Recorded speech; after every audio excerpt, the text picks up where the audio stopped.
And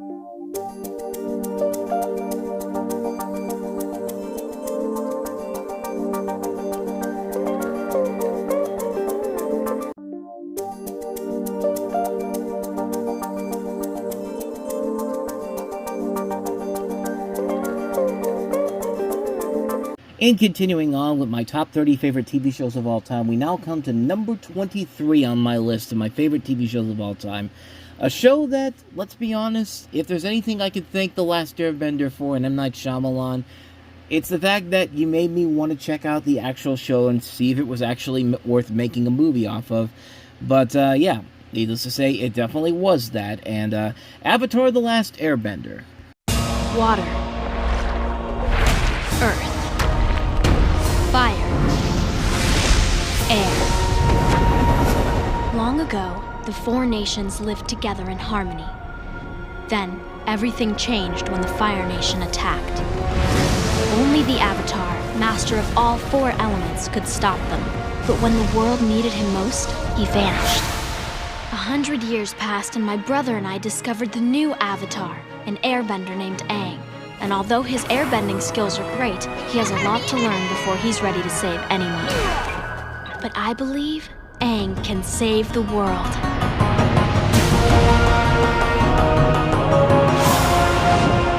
So Avatar: The Last Airbender is certainly a very interesting show for Nickelodeon and their Nicktoons, because, before this, Nicktoons were essentially, these silly, fun comedic cartoons overall, like nothing really that serious or anything too spectacular or too groundbreaking, with a couple of exceptions.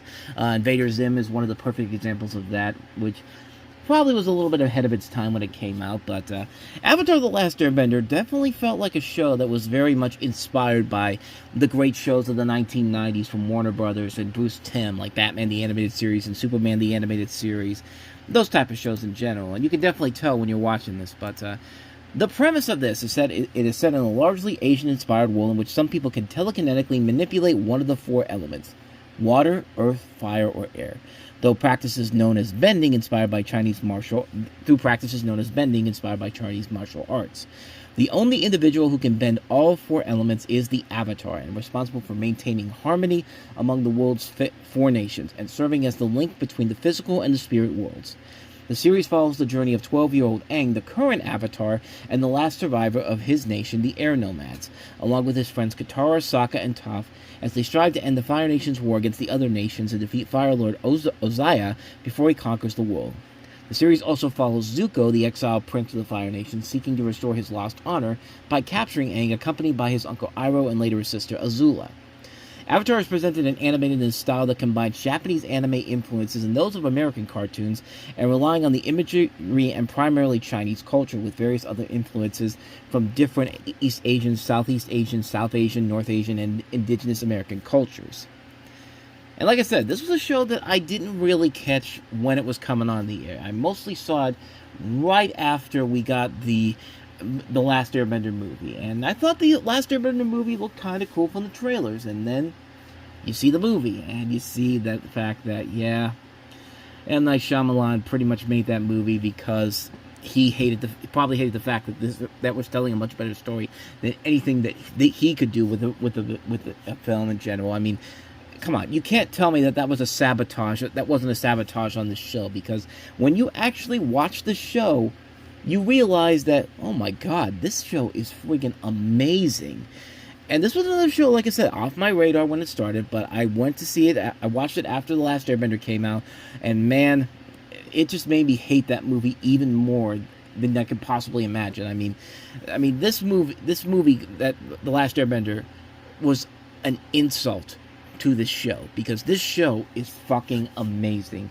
It is heads above any of Nickelodeon's other Nicktoons because it treats itself like a continuing movie. Like the first season would be like a 10-hour movie, and each season after that all felt like these long movies that you keep getting invested in. It's one of those shows that's the definition of a marathon show, a binge-worthy show, if you will, for today's terms. But once an episode ends, it just leaves you hanging, and you cannot sleep until you find out what the hell happens next.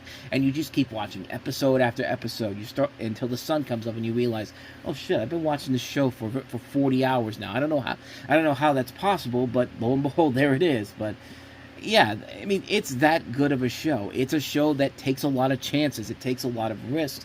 And like I said, it's a show that you can definitely tell is reminiscent of something like Nickelodeon's equivalent to Batman the Animated Series. A show that's not made specifically for kids. It's a show that every type of audience can enjoy and find a lot of value to. And you can actually get an education about, the ideas, the way that the Chinese culture, and the primarily Chinese culture, and all these different influences that they use here.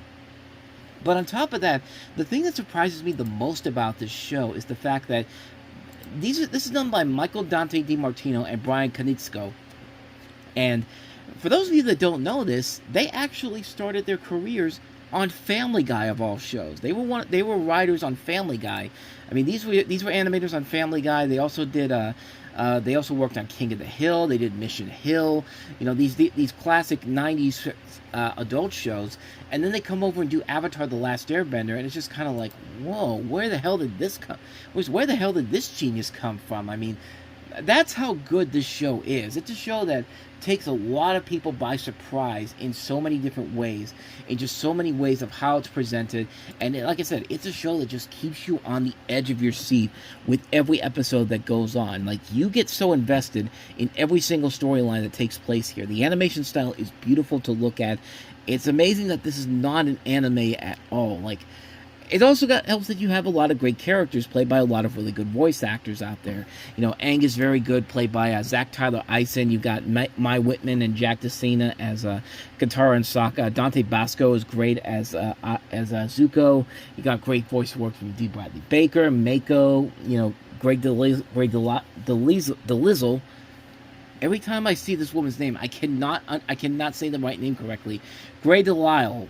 Mark Hamill, playing Ozai. I mean, this is a show that just is such a badass show. The action sequences are incredible, and it just keeps you wanting more. It just makes you want to keep watching it and keep going into this world because you're so invested with it.